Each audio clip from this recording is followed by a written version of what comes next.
దేవుని బిడ్డలారా, ఉన్నత కులం నీచ కులం అని పెట్టుకుంది మానవులే.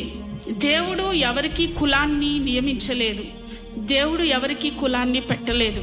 ఆ దినాల్లో మనుషులు ఈ కులాలను నియమించారు, మంచి కోసమే నియమించారు. వారు చేసే పనిని బట్టి ఆ పేరు పెట్టారంతే.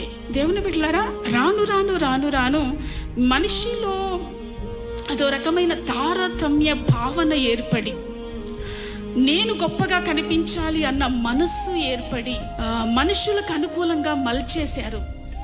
ఈ దినాల్లో కూడా ఉన్నాయి. పెద్ద కులం, చిన్న కులం, ఉన్నత కులం, దళిత కులం. దేవుని బిడ్డలారా, యేసయ్య రక్తంతో కడగబడిన ఎవరికి కులాలు లేవు, తారతమ్యాలు ఉండకూడదు. ఏ కులము వారైనా యేసయ్య రక్తంతో కడగబడిన తరువాత మనం సమానులం.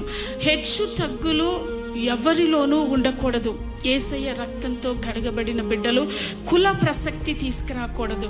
వివాహ విషయంలోనైనా మిగతా సందర్భాల్లోనైనా కుల ప్రసక్తి తీసుకురాకూడదు. యేసయ్యకు కులం లేదు కాబట్టి ఆయన రక్తంతో కడగబడిన మనకు కూడా కులం లేదు. యేసయ్య రక్తంలో కులం లేదు. రక్తంలో కులం ఉందా?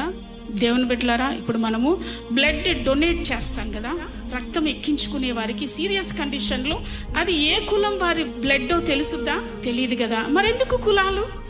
అంటే మనం ప్రాణం పోయే అత్యవసరమైన సందర్భాల్లో మనకు కులం అవసరం లేదు, ఏ రక్తమైనా ఎక్కించుకుంటాం శరీరంలోనికి. నిజంగా అది దళితులది అయి ఉండొచ్చు, లేకపోతే కొండ జాతి వారిది అయి ఉండొచ్చు. ఆ రక్తం ఎక్కించుకుంటామా?